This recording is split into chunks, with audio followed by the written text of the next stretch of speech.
सा इसमें। Yes sir, unit छोटी छोटी है, कॉम्प्लेक्स का भी तो एक यूनिट भी नहीं हुआ। चलिए नेक्स्ट स्टार्ट करते हैं। आज है हमारी यूनिट 3। ये थोड़ी सी यूनिट बड़ी है compare to other units. Unit 3 में वी विल सी, तो so far we have done linear programming problems, है ना, how to solve linear programming problems, how to formulate, what are the different methods for function of 2 variables, for function of more than 2 variables. For 2 variables we can use graphical methods, for more than 2 variables we can use simplex methods. Then in simplex method we have artificial method, two-phase method जिसे बोलते हैं, और big M method. Then the next topic was duality. Okay, for every primer we can write a dual problem and how to solve dual problem. And the last method was dual simplex method, which I taught you yesterday, how we can solve a problem where your solution is optimum but infeasible, है ना?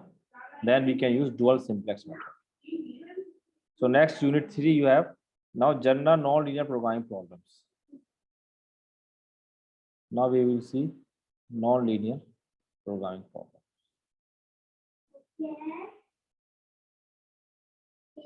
इसको मैं लिखूंगा NLPP short. So before that we have some basic definitions. First definition is convex function, because we have several results for a function if it is convex. So what is convex function? You know what is convex set? You have already studied this thing. What is convex set? क्या definition should be? If you take any 2 points from that set, if you join that set by a line, then all lines should be in that set. Line or line segment? Also, all the points, all the points in that line segment should be in that set. If 2 points belongs to the set S, then any line segment joining the point also belonging to the set S. है ना, ये थी आपके पास, ये line segment होता है lambda x plus or minus lambda y, where lambda belongs to 0, 1. It is the line segment. ये आपका convex set था. So we defined convex function on the convex set. So let S subset of Rn be a convex set, and f is a function from S to R. That means f is a real valued function defined on the convex set. So the domain of function is this set S, which is convex. Convex. Then this function f is called a convex function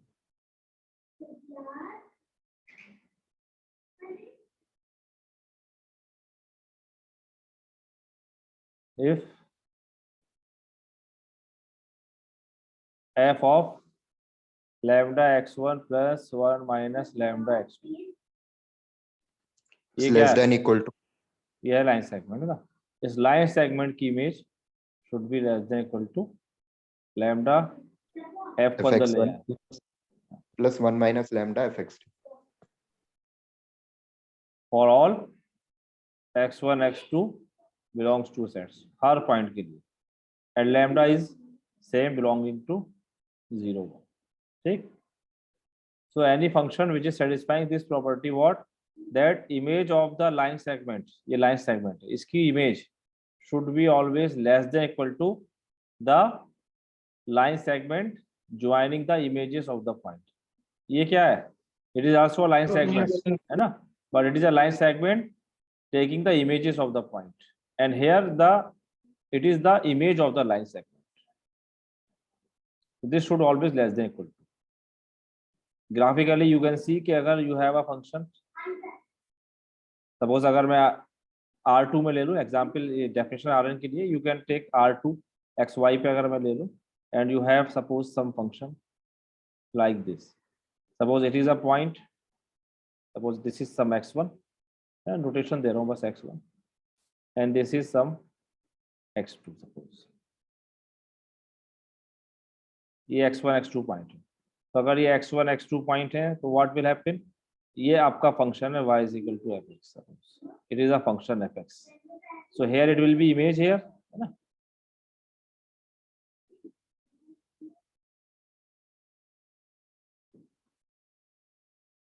ये एक line जाएगी आपके पास, सो इसके coordinate क्या होंगे, x1 comma fx1, है ना, here x2 comma fx2. So now what is this, this is the point. So now if you take the, अब ये line segment है, it is your lambda, this is what, this is lambda x1 plus 1 minus lambda x2, है ना, ये तो है ये। अब इसकी image, if you will take the image, so what is the image of this line, इसकी image क्या है बताओ, lambda fx1. इसकी इमेज अगर हम लें, देखो जैसे इसकी इमेज लिया आपने, ये आया, तो इस लाइन की इमेज क्या है, दिस कर्व, ये जो कर्व है यही तो है इस लाइन की इमेज, Yes. है ना। This curve actually is the image. यहाँ पर आप कोई पॉइंट ले बीच में, मान लीजिए लैम्डा को मैं हाफ कर दूं तो x1 प्लस x2/2, अब उसका इमेज लेंगे कहाँ आएगी, ये आएगी, तो it is the image of this line segment. तो ये जो लेफ्ट हैंड साइड है इट इज दिस, और ये क्या है जो ये ऊपर ब्लू कलर में, it is basically what, it is lambda fx1 plus 1 minus lambda fx। यहाँ पर fx1 का मतलब क्या है, इसकी इमेज, या y नहीं है ये, ये पॉइंट हमने s के लिए यहाँ पर, इसलिए कंफ्यूजन हो सकता है हो।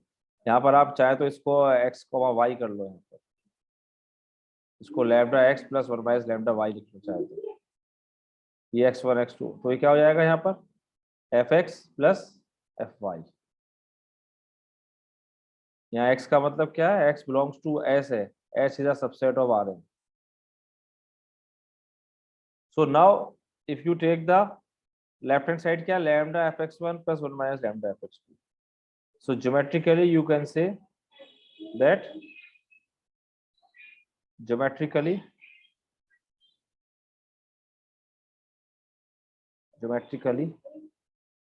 this function, a function is convex if for any 2 points,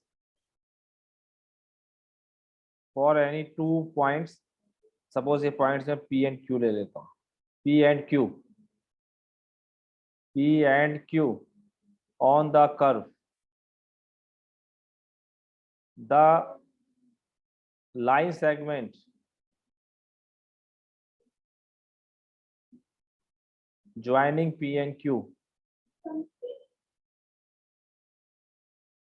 is always on or above the curve between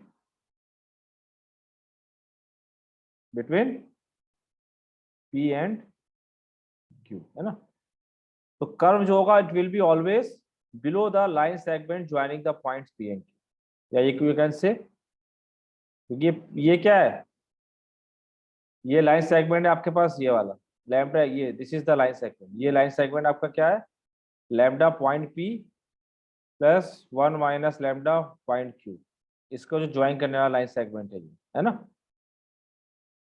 तो this is always greater than equal to this, ये लिखा greater than, it means what कि the curve always lies below the line segment joining P and Q। कौन सा curve, जो P Q को join करेगा। On भी हो सकता है, ऑन कब हो जाएगा, अगर एक कर्व स्ट्रेट लाइन आ जाए कोई, है ना, तो ये आपके पास लाइन सेगमेंट क्या बन जाएगा, the curve itself. Is it clear? Yes, sir. So if you have a curve like this, तो इस टाइप का जो भी कर्व आएगा वो हमेशा हमारा कॉन्वेक्स होगा, ठीक है। कॉन्वेक्स आप समझ सकते, फिजिक्स में आपने पढ़े हैं कॉन्वेक्स लेंस, तो वो कैसा होता था कॉन्वेक्स लेंस, ऐसे तो होता था, बाहर को निकला होता था, याद है? Yes, sir. हाँ, तो उसी से डेफिनेशन है कॉन्वेक्स फंक्शन। तो this should be always less than equal to this. Geometrically क्या मीन हुआ कि line segment joining the points always above the curves joining the points P. Example इसके बताइए, कुछ एग्जाम्पल्स कौन कौन से कर्व एग्जाम हो सकते हैं। ज्योमेट्रिकली आप कर्व को देख के डायरेक्ट आइडिया लगा सकते हैं कि ये कर्व कॉन्वेक्स होगा। बताइए, कुछ एग्जाम्पल दीजिए। fx is equal to x square, X square. ये कॉन्वेक्स है। Yes, sir. इसका ग्राफ क्या होता है ना। बराबर. और मॉड एक्स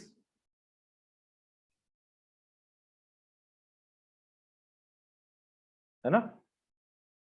इसका मतलब एक ये बात भी है कि कॉन्वेक्स के लिए differentiability is not necessary. Mod x is not differentiable but convex, है ना। और एक्सपोनेंशियल एक्स है क्या, इसका ग्राफ क्या आता है। x equal Yes, to sir. x equal to 0 पर 1 और फिर it will be increasing like this, है ना। और जब x 0 है तो इसकी वैल्यू 1 होती है। ये इस तरीके से Log x. x tending to minus infinity tending to 0। और Log x नहीं होगा. log x नहीं होगा। ये ले लूं मैं minus 1 upon minus x square.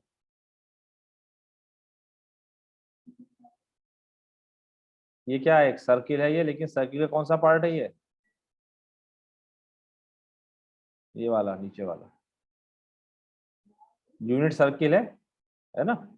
y is equal to this, squaring करेंगे तो unit circle, but it is the lower part, it is your y is equal to minus, this is convex.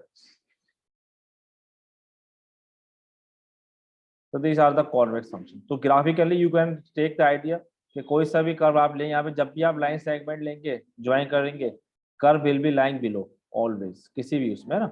जब भी मैं लाइन सेगमेंट यहाँ पर लूंगा, curve हमेशा हमारे पास क्या होगा, इनको ज्वाइन करने वाला below the line segment. So if you know the graph, you can identify the function is convex or not. Otherwise, you can check this inequality. If this inequality holds for all the points in the set, then we say that this function is convex, है ना।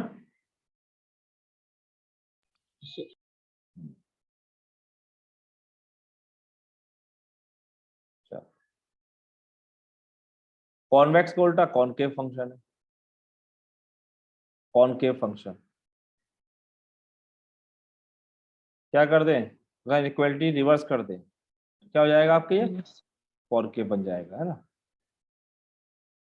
तो you can say अगर minus F x convex है, a function defining on empty convex set is concave if minus f is convex, ये कह सकते हैं ना। Yes. That means if this greater than equal to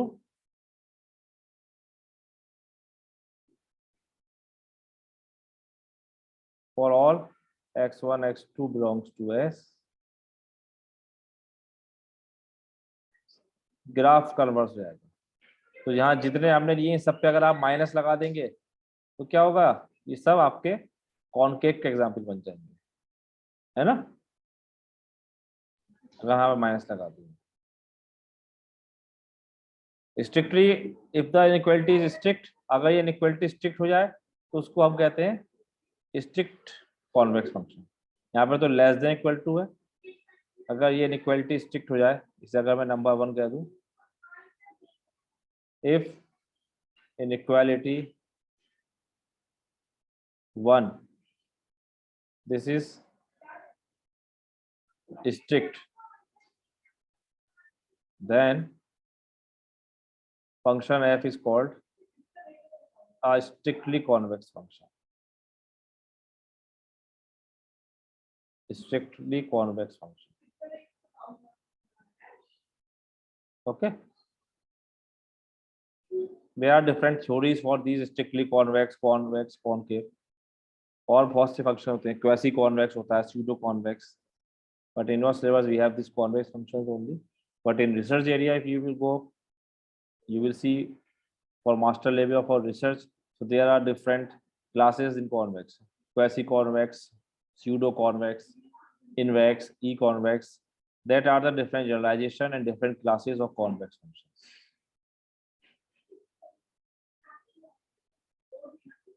But we will take only these things. So there are some more examples, some points you can write. A linear function, अगर मैं कोई linear function ले लूं तो ये क्या होगा?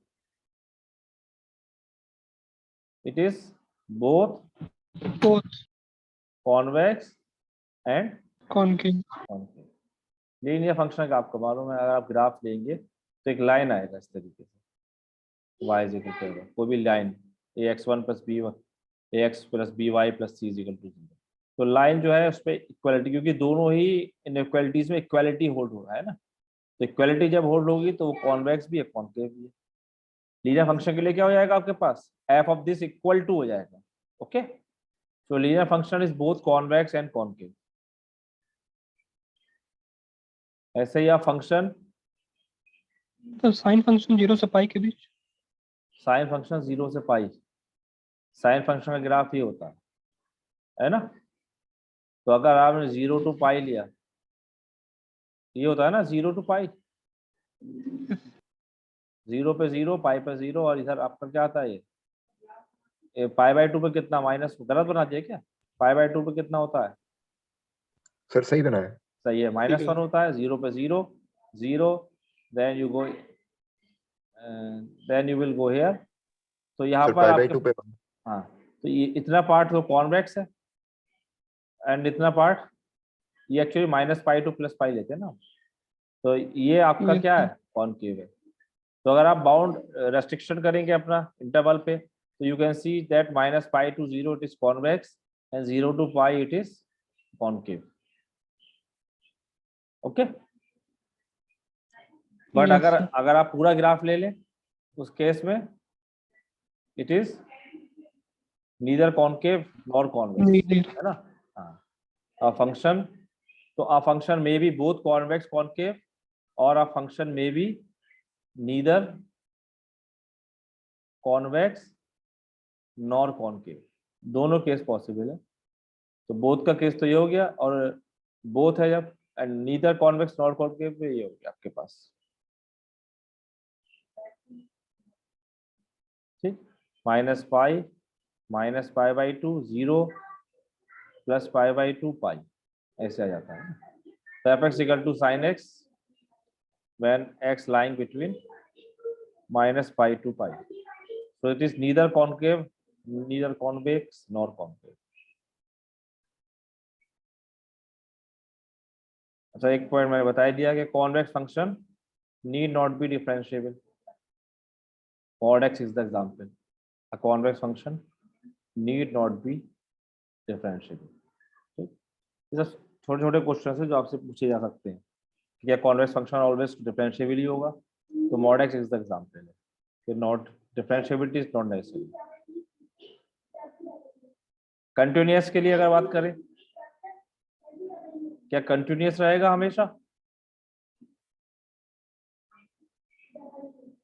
बताइए. No, अगर मैं ब्रेक कर दूं कंटिन्यूटी, क्या कॉन्वेक्स रहेगा? यहाँ पे सपोज ब्रेक कर दिया मैंने और यहाँ शुरू करा ऐसे, तो क्या अब ये कॉन्वेक्स है क्या? No sir. तो कॉन्वेक्स ही नहीं है, क्योंकि ये पे यहाँ ब्रेक हो गया आपके पास. तो देखिए ये एक स्पेशल केस है कि कंटिन्यूटी कहाँ पर नहीं होगी तब हो जाएगा, और कहाँ होगी नहीं होगा. ये एग्जाम्पल देके बता रहा हूँ मैं. A convex function need not even be continuous. Continuous भी होना जरूरी नहीं है, लेकिन वो डिसकंटिन्यूटी कहाँ होगी ये एक इंपॉर्टेंट थिंग है. देखो एग्जाम्पल में बता रहा हूँ, जैसे ये मैंने जो एग्जाम्पल अभी दिया, स्टेप फंक्शन ले रहा हूँ.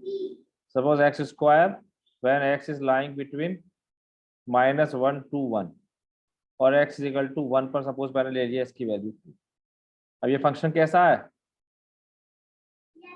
1 पे क्या हो गया, जंप हो 1 गया। पे डिसकंटिन्यूअस है। हाँ, तो अगर आप इसका ग्राफ प्लॉट करेंगे तो ये आपके पास suppose it is like this, ये पैराबोला, ये आपका वर्ग पैराबोला, सपोज इट इज -1, ठीक है। तो यहाँ तक गया, लेकिन 1 पर क्या है कि जब 1 पॉइंट आया तो 1 पे इसकी वैल्यू यहाँ पर 2 आ गई, जंप आ गया 1,2, सो इट इज डिसकंटिन्यूअस हो गया, है ना, डिसकंटिन्यूअस है। लेकिन डिसकंटिन्यूटी कहाँ मिली आपको, at the boundary and point, points. And point पे, है ना। सो दस you can see that this function is not continuous at x is equal to 1। उसके अलावा हमेशा कंटिन्यूअस है। however the function is continuous in the interior points of its domain, in interior points of the domain, ठीक है। तो इसका अलग क्या हुआ कि अगर कोई कॉन्वेक्स फंक्शन है तो इसकी जो पॉइंट ऑफ डिसकंटिन्यूटी होगी वो हमेशा कहाँ होंगी, अगर हुई तो could be only at the boundary point. Boundary point पे डिसकंटिन्यूटी हो सकती है, अगर बीच में कहीं आ गई तो कॉन्वेक्सिटी नहीं रहेगी, ठीक है। तो a convex function may be discontinuous but the point of discontinuity will be only at the boundary point, not the interior point। अगर इंटीरियर में डिसकंटिन्यूटी आ गई तो this inequality will not hold, break हो जाएगा। इन पॉइंट्स पे क्या होगा, इनइक्वलिटी नहीं होल्ड होगी, तो कॉन्वेक्स नहीं रहेगा, क्योंकि डेफिनेशन कहती है फॉर ऑल एक्स वाई, है ना। डेफिनेशन में क्या है, फॉर ऑल x1 x2, ये एक्स वाई लिया तो यहाँ से y, for all x y. So here you can write this that thus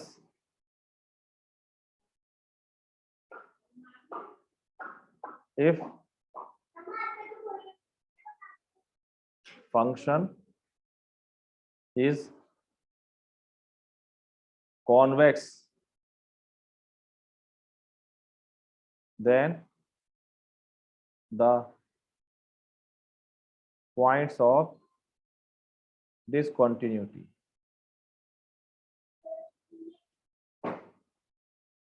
could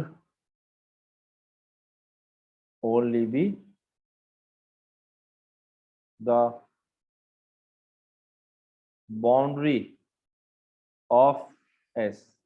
S क्या है, जिस सेट पर है, ये function is convex on S subset of Rn। S आपका क्या है, कॉन्वेक्स सेट है। तो अगर S पे कॉन्वेक्स है तो उसकी बाउंड्री पे पॉसिबिलिटी है कि आपके पास पॉइंट ऑफ डिसकंटिन्यूटीज मिल जाए, otherwise this will be always continuous, है ना।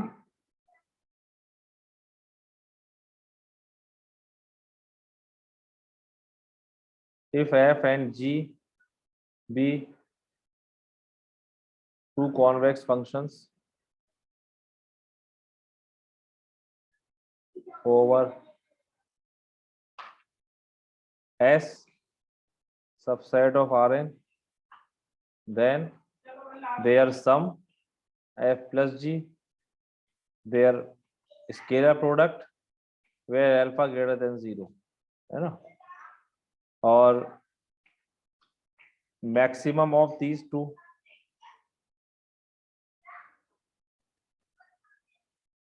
fx comma gx, ठीक है, they are also convex functions, ये कॉन्वेक्स फंक्शंस होंगे। प्रोडक्ट के बारे में नहीं कह सकते, एफ डॉट जी के बारे में we can not say anything, need not be, हो भी सकता है नहीं भी, डिपेंड करेगा आपके पास फंक्शंस कैसे लिए आपने, है ना, क्योंकि जब आप प्रोडक्ट करेंगे तो ग्राफ कुछ चेंज होकर आ सकता है उसका। इसके एग्जाम्पल देखिएगा आप अपने आप, कंस्ट्रक्ट एग्जाम्पल, कोई एग्जाम्पल बनाइएगा इसका, एक एग्जाम्पल बनाइएगा विच इज कॉन्वेक्स और एक एग्जाम्पल बनाइएगा विच इज नॉट कॉन्वेक्स, ठीक है, प्रोडक्ट के लिए करेंगे भाई, यस सर, देखेंगे। ठीक है।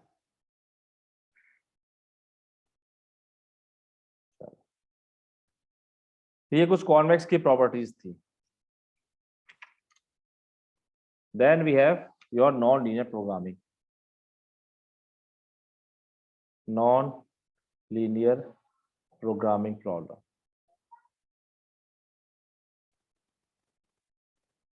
Non-linear programming problem, NLPP. तो भाई प्रॉब्लम नॉन लीनियर कब होगी, क्या लग रहा है, बताओ.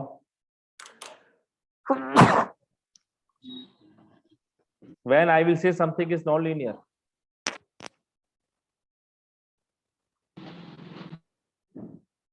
क्यों भाई बशरारा बताओ. ऑब्जेक्टिव फंक्शन लीनियर ना हैं, बोलिए. मोहम्मद अनीस कौन बोल रहा था. ऑब्जेक्टिव फंक्शन लीनियर फंक्शन ना हो, लीनियर लीनियर फंक्शन. इक्वेशन. हाँ, ऑब्जेक्टिव फंक्शन लीनियर इक्वेशन ना हो या कांस्टेंट भी लीनियर इक्वेशन ना हो. कांस्टेंट भी तो नॉन लीनियर हो सकते हैं. Yes, sir. ये जरूरी कोई है कि हमेशा 2x1 + 3x2 ≤ 4 5 6 हो सकता है x1 square + 2x2 square ≤ something, है ना. तो अगर कोई भी एक चीज नॉन लीनियर है तो we say that the problem is a non linear programming problem. वहां पर हमारे एलपीपी वाले मेथड्स वर्क नहीं करेंगे. ठीक है. You can right if either the objective function either the objective function or one or more constants. एक भी आ जाए चाहे कांस्टेंट, है ना, ये नहीं कि सारे ही हो. वन और मोर, कोई एक भी कांस्टेंट नॉन लीनियर हो गया तो वो नॉन लीनियर चली जाएगी. और वन और more constants are non linear. Non linear का मतलब आपको पता है कि एक्स वाई जो वेरिएबल्स हैं उनकी डिग्री हायर देन 1 हो जाएगा. X square, x cube, something are non linear, then problem is called non-linear programming problem, NLPP. Short में मैं NLPP लिखूंगा. ओके. तो अगर हमें एक जनरल NLPP लिख देता हूं मैं, general non linear programming problem. तो जनरल में ऑब्जेक्टिव फंक्शन हमने ले लिया. Suppose z = f of x1 x2 and so on xn. ये कोई ऑब्जेक्टिव फंक्शन है आपका. जैसे पीछे लिख रहे थे c1 x1 + c2 x2, तो होता तो फंक्शन ही था ना वो x1 x2 का. तो suppose z is a function, real valued function होता है आपके पास, क्योंकि इसकी जो वैल्यू आती है निकल के कोई स्केलर आता है. B are real valued function.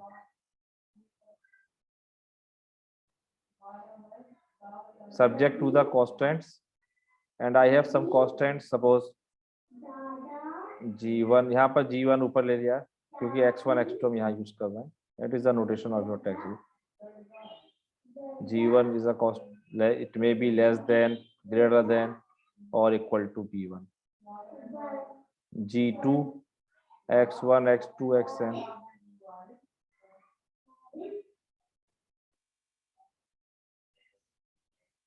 and so on. Suppose you have some gm x1 x2 xn less than equal to, greater than equal to or equal to b. जी, ये जीस क्या है, ये भी रियल वैल्यूड फंक्शंस हैं. Where this gi's, they are also real valued function.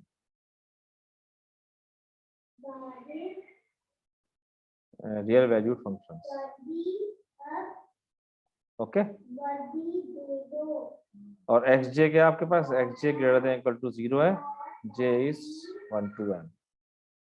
So if either f or this g, if either f of x1 x2 xn or some gi x1 x2 xn और both, दोनों भी हो सकते हैं, both are non-linear. then the problem is non linear programming problem. ठीक है, general problem लिखी है मैंने। अब यहाँ पे एक्स वेरिएबल्स हम 2 3 4 डिपेंड करेगा प्रॉब्लम क्या है हमारे पास। ठीक है, तो यहाँ पर क्या होगा, सेम थिंग होगा कि our objective is to find the n tuples x1 x2 xn which optimize the value of the objective function. Optimize मतलब कि अगर मैक्सिमम की प्रॉब्लम है तो मैक्सिमाइज और मिनिमम की प्रॉब्लम है तो मिनिमाइज। तो our objective is to find x belongs to Rn, satisfying all the constraints and giving you the optimum value of z. This is the problem. इसे अगर मैट्रिक्स नोटेशन में लिखेंगे आप तो you can write in matrix notation. In matrix notation you can say find, अगर मैं GN LPP लिखूं general non linear programming problem, तो find x belongs to Rn, यहाँ पे अगर ट्रांसपोज लगा दें हम x1 x2 so as to maximize or minimize whatever the problem, z is equal to fx subject to the constant gi x less than equal to greater than equal to या equal to bi. X is positive non negative and I is 1 to m. ये matrix form मतलब आपने इसे इस तरीके से लिख दिया शॉर्ट फॉर्म।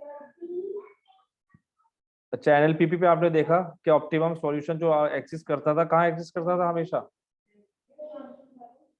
इन एलपीपी। क्यों भाई, व्हाट जो फंडामेंटल थ्योरम थी क्या थी वो? द ऑप्टिमम सॉल्यूशन कहाँ लाई करता था? One of the feasible point. Extreme point पे। फिजिबल तो था ही, ऑप्टिमम कहाँ आता था? Extreme part of bounded region. है ना, at one of the extreme points of the convex feasible region. ये हमें मालूम है। This is the fundamental theorem of LPP that optimum solution always exist at one of the extreme points of the feasible region, but in LLPP it is not the case. But in LLPP, the solution may lie at the boundary and it may lie inside the region also. In LBP, the optimum solution can be found anywhere, on the boundary पे भी possible है, or at some interior